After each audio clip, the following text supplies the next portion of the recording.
My name's Howard Ware. I'm an orthopaedic surgeon. I've been an orthopaedic consultant for quite a long time now.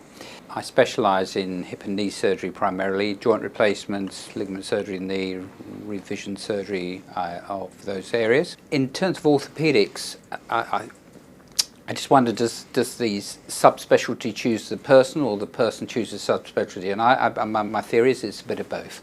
So I felt an alignment and an affinity. The consultants who trained me in that particular area, I liked the subject of orthopaedics. It's a very mechanical subject. We're treating with patients who are in pain or they've got issues like that, and we can make them better. So yeah, I've had a very satisfying career, and this is certainly the pinnacle of it. I think it's a privilege to treat people. When you see someone, they put their trust in you, whether you're an orthopaedic surgeon or a different specialist in medicine, and particularly with surgery, they really are putting the trust in your hands.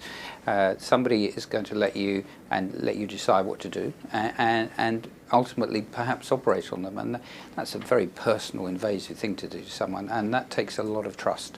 I'm sure we all know, having been the other side of any equation in medicine, that bond is very important. So I don't think it matters what you do in medicine, but you have to appreciate that. So if someone comes through the door, it's important to make them feel welcome from the outset. You know, show them where to sit, you know, open the door for them. There's small things, just make it comfortable. Patients are very anxious. Whoever you are, doesn't matter where you are in life, when you visit the doctor, you're vulnerable. You're out of your safe zone and you don't feel comfortable. And that's my job, to make you feel comfortable and take you through the process.